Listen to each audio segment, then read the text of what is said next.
Salut, c'est Alexis. Dans cette vidéo, je vais t'expliquer quelle vitesse d'obturation tu devrais utiliser en vidéo.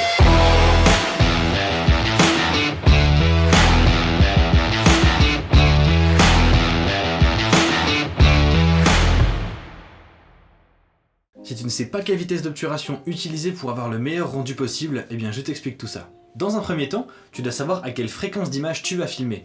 Si tu ne sais pas à quelle fréquence d'image tu vas filmer, eh bien je t'invite à regarder ma précédente vidéo où je t'explique tout ça bien en détail. Une fois que tu sais à quelle fréquence d'image tu vas filmer, si tu veux avoir un rendu le plus naturel possible, eh bien tu dois utiliser la règle des 180 degrés. Attention à ne pas confondre avec la règle de composition de 180 degrés qui n'a absolument rien à voir. Mais alors qu'est-ce que la règle des 180 degrés? Eh bien ça provient en fait des anciennes caméras à film qui utilisaient des obturateurs mécaniques, donc en fait en forme de demi-disque, donc avec un angle plat de 180 degrés. Et donc pourquoi utiliser un angle plat de 180 degrés? Eh bien tout simplement parce qu'en fait à l'époque ils se sont rendus compte que c'était avec cet angle là qu'on avait un rendu le plus naturel au niveau du flou de mouvement.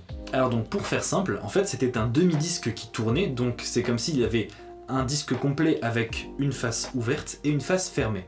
Et c'est en fait le temps d'une rotation complète de cet obturateur qui équivaut en fait à une image. Sur la face ouverte, eh bien ça va donc imprégner la bande de film, et sur la face fermée, c'est là qu'en fait la bande de film va venir bouger pour ensuite laisser place donc à l'image qui va ensuite arriver sur la prochaine rotation. Si on filme donc avec une fréquence d'image de 25 images par seconde, eh bien une image durera 1/25e de seconde. Mais comme notre obturateur met autant de temps en fait sur la surface qui va écrire l'image que sur l'autre qui n'écrit pas l'image, eh bien en fait une image va prendre donc 2 fois plus de temps. Elle ne va donc pas prendre 1/25e de seconde, mais 2 fois 1/25e de seconde, ce qui fait donc 1/50e de seconde. Donc si on filme à 25 images par seconde avec un obturateur à un angle de 180 degrés, eh bien une image va donc durer 1/50e de seconde. Tu comprends donc que pour filmer à 25 images par seconde, eh bien on aura une vitesse de rotation de 1/50e de seconde. Et donc si on suit cette règle sur nos caméras actuelles, eh bien si on filme à 25 images par seconde, on va donc devoir utiliser une vitesse d'obturation de 1/50e de seconde. Il faut donc tout simplement multiplier par 2 sa fréquence d'image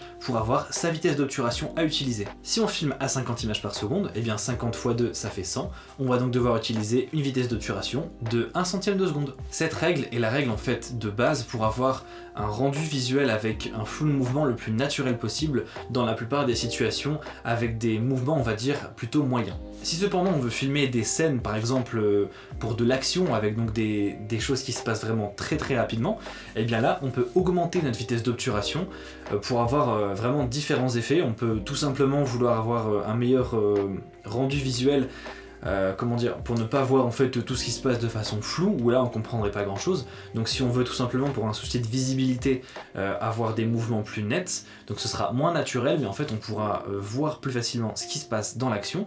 Mais on peut aussi en fait utiliser cette technique donc pour mettre une vitesse d'obturation plus élevée, pour par exemple rajouter un effet de stress ou pour donner un effet beaucoup plus immersif à la scène. Il existe d'ailleurs des obturateurs avec des angles différents, comme par exemple des angles de 90, de 45, voire même de 15 degrés. Et là en fait le principe va être exactement le même, mais avec un multiplicateur différent. Voilà, si par exemple on prend un angle de 90, eh bien notre multiplicateur ne sera pas par 2, mais par 4. Et en fait il y a vraiment énormément de films d'action qui utilisent donc des vitesses beaucoup plus élevées.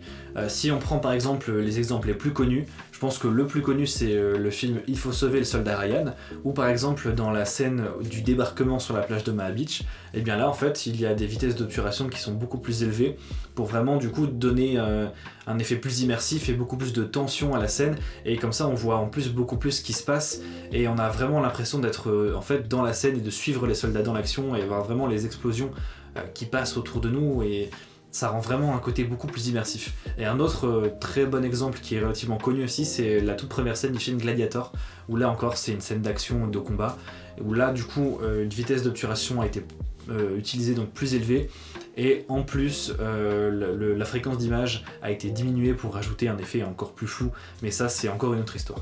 Et bien entendu tu peux aussi utiliser donc l'effet inverse, où là tu vas mettre une vitesse d'obturation beaucoup plus lente, et là en fait tu vas avoir des effets assez particuliers, donc des effets quand même relativement plus artistiques.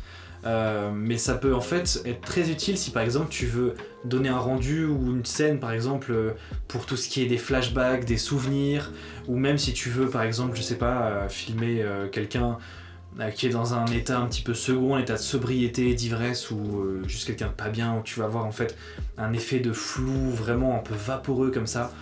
C'est vraiment assez particulier comme effet, mais ça rend vraiment super bien pour certaines circonstances. Un très bon exemple là, c'est par exemple la scène du malaise dans Le Loup de Wall Street.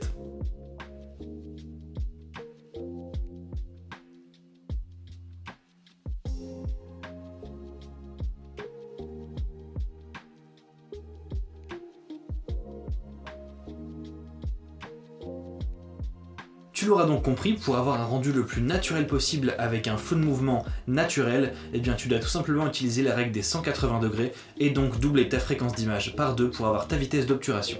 C'est une bonne base pour avoir un rendu naturel et agréable. Après, bien entendu, libre à toi de t'amuser et d'essayer d'utiliser des vitesses d'obturation différentes qu'on n'a pas forcément l'habitude d'utiliser, mais attention, veille à bien rester cohérent par rapport à l'attention que tu as envie de donner dans ta scène. Et bien voilà, c'est tout pour cette vidéo, j'espère comme d'habitude qu'elle t'aura plu.